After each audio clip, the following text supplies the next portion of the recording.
Good afternoon, good morning.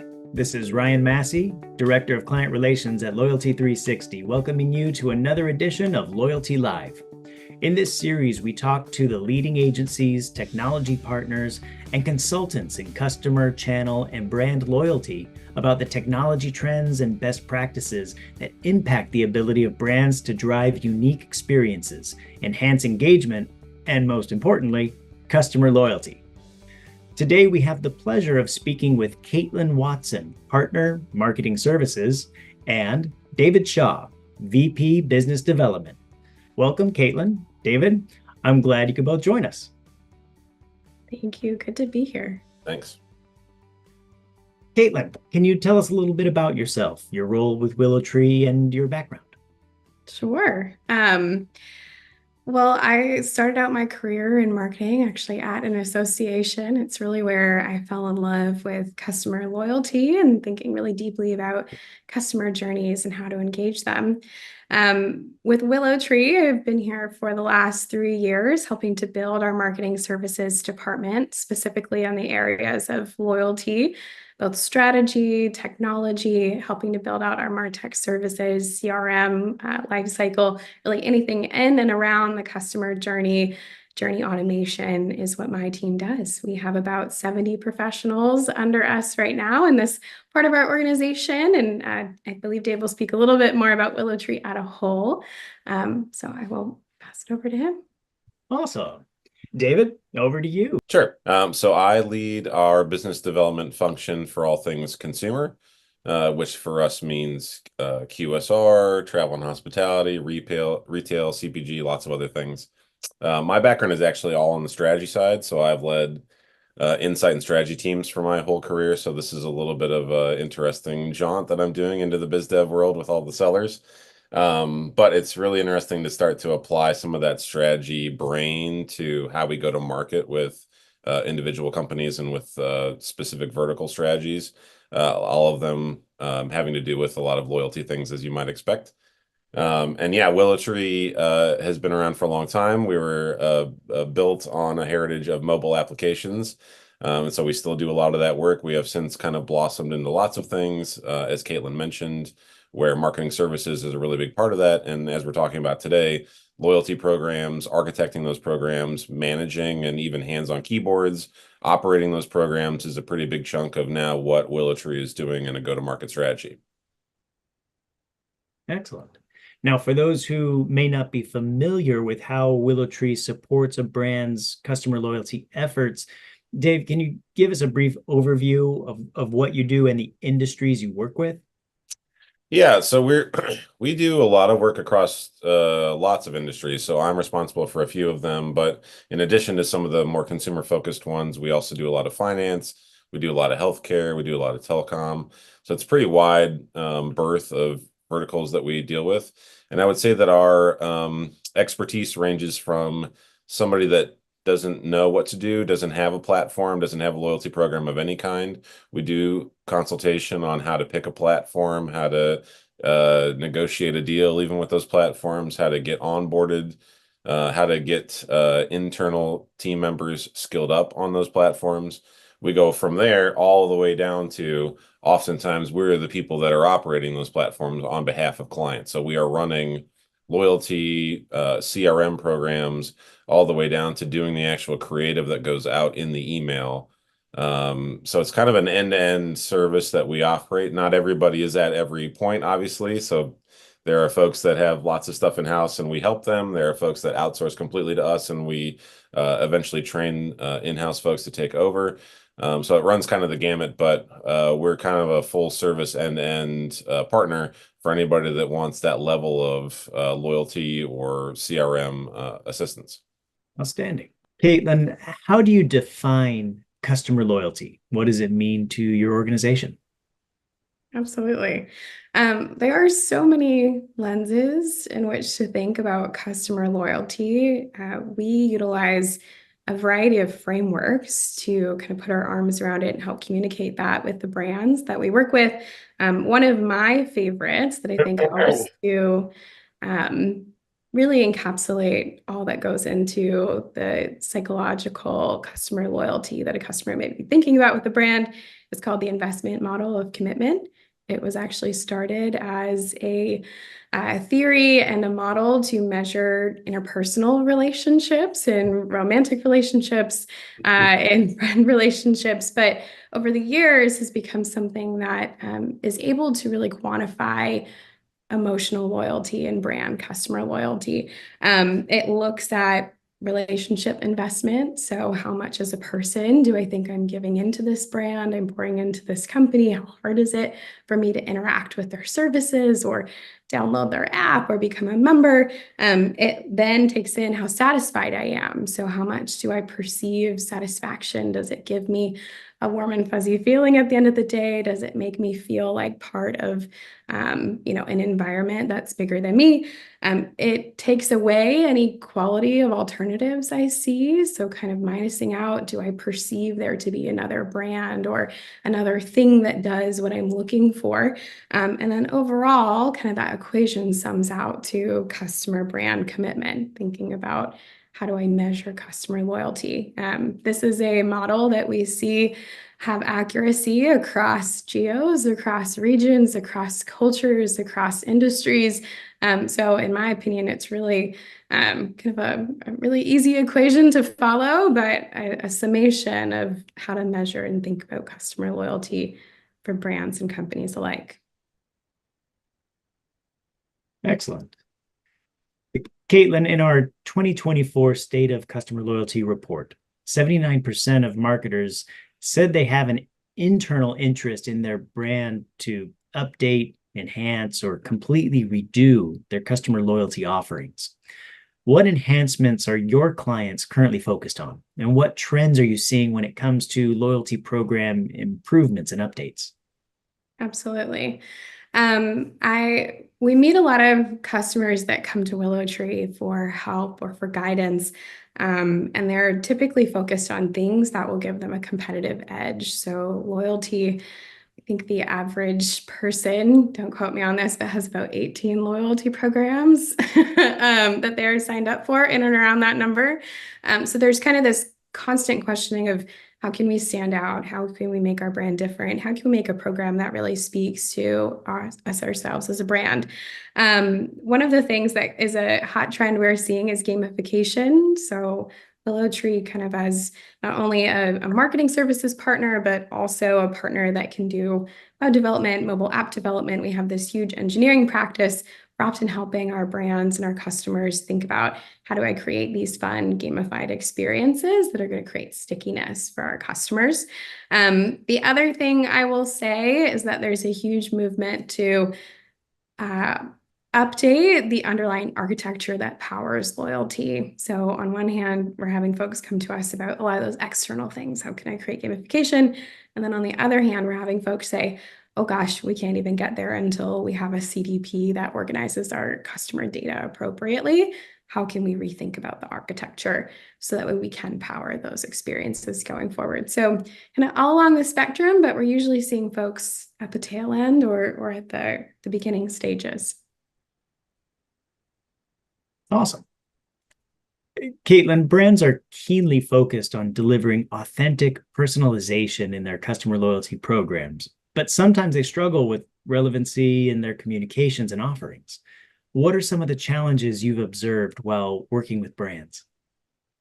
I think speaking to that data piece, really the underlying of those fun, exciting, effortless feeling moments where you're giving that one-to-one personalization is a very complex and often messy data architecture that has to power that. So understanding all of the things the customer has done before, all of their preferences, who they are, what they might like, really is needed to power those experiences. So we're often helping our brands think about, what is their data? How does it need to be cleaned? What tools do they need in their architecture to orchestrate and automate those experiences? So in kind of that very classic crawl, walk, run approach, we're helping to break down where is someone in that process and how can we move them to that utopia, that one-to-one relevant personalization.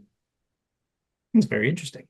Dave, AI is another topic top of mind for our brand audience. While many brands are early in understanding or implementing AI into their loyalty efforts, there seem to be significant opportunities.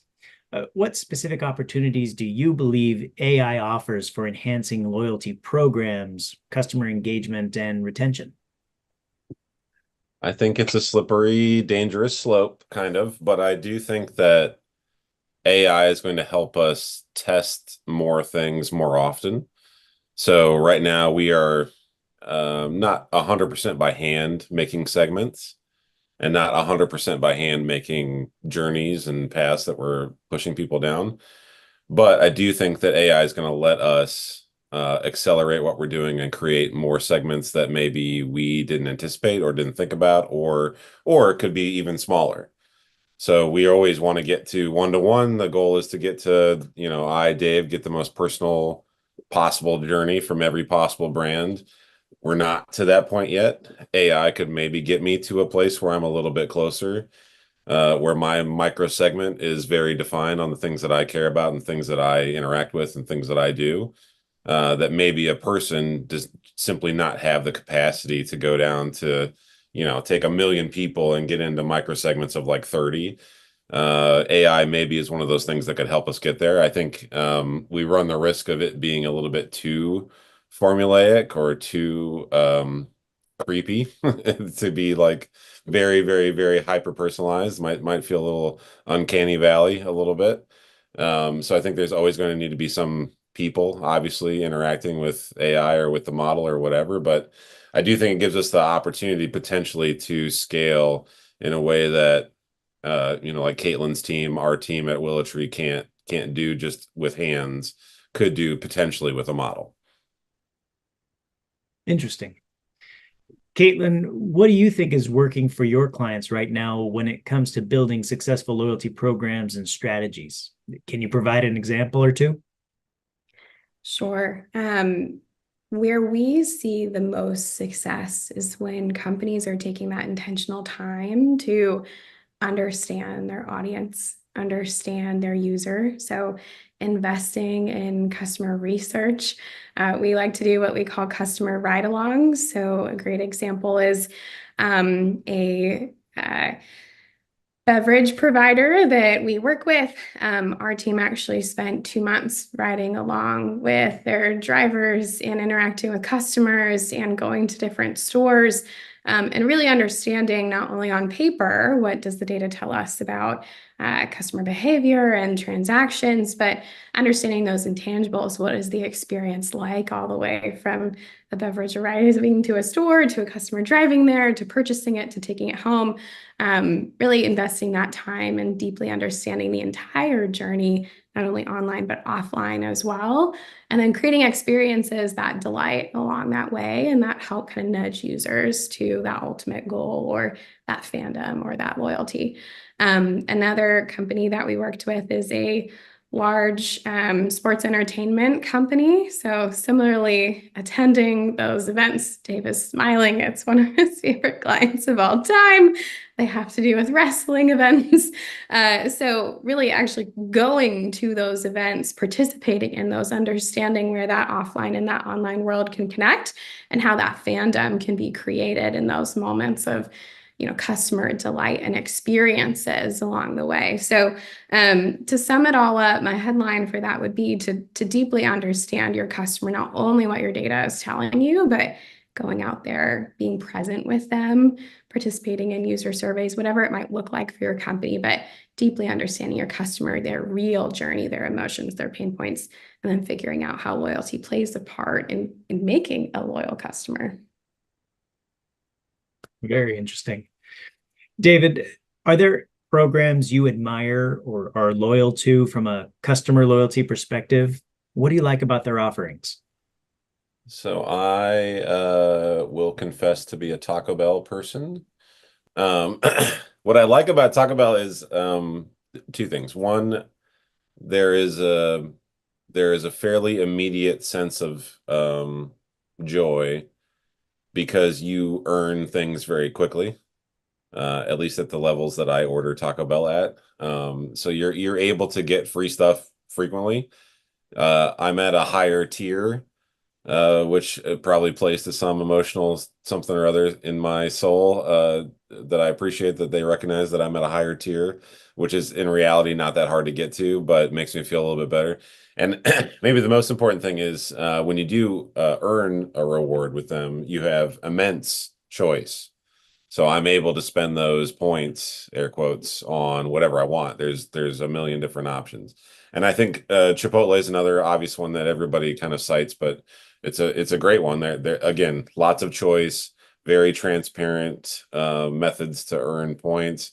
It's right there at the checkout. I go there frequently, and so I earn on a frequent enough basis to where I feel some kind of benefit from the program. I'm not so much a badges person. I'm not so much a like weird sticker person.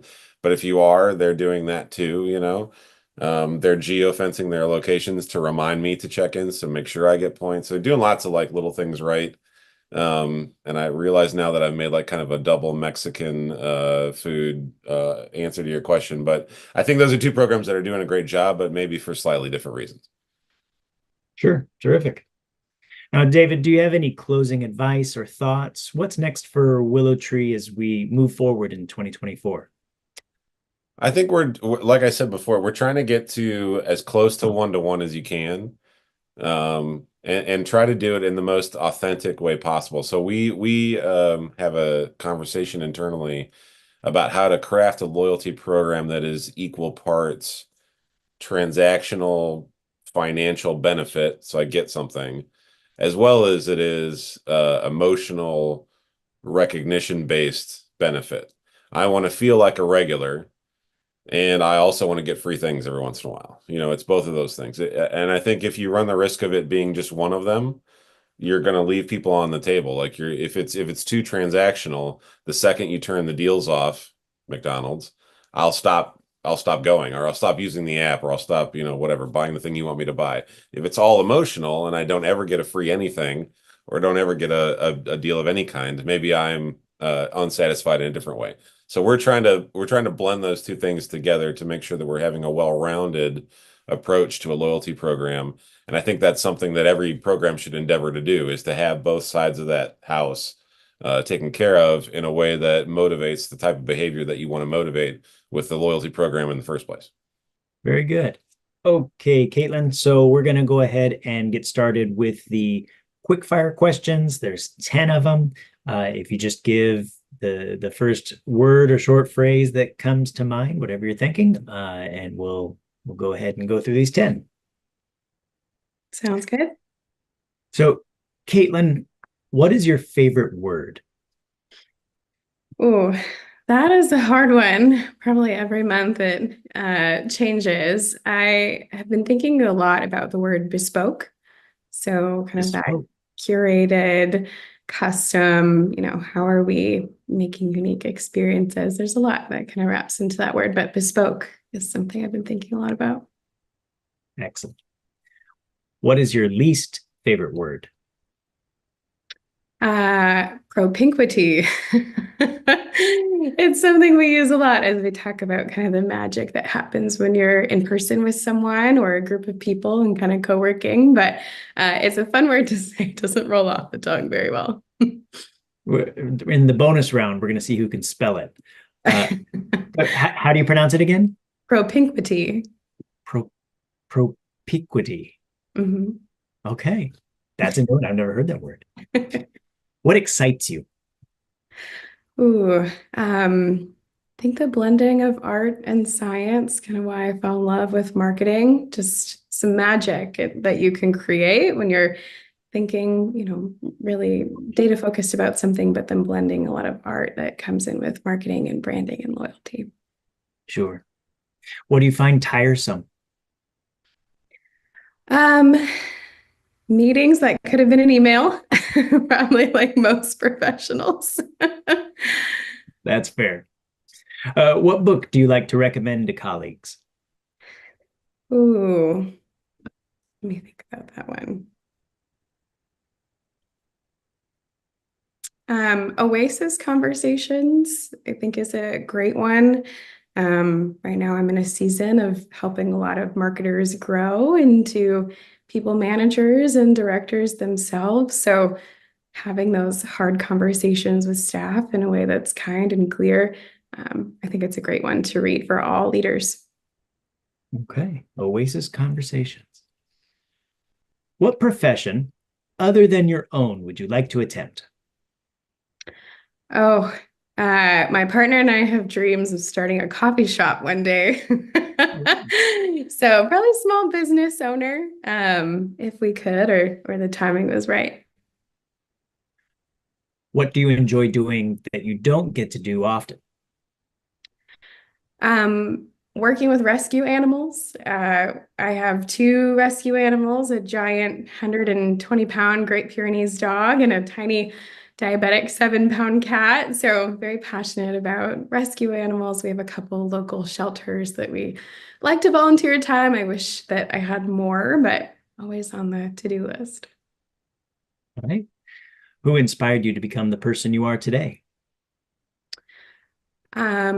I would have to say my father. He is a small business owner himself, and I watched him grow an entire business out of just our home office. So really seeing him strive, become a great leader, a great employer. I admire his hustle, his grit. I'm from Philadelphia, so we talk about grit quite a lot. It's kind of ingrained in our culture, but yeah, he's definitely inspired me to keep growing and always learn. What do you typically think about at the end of the day?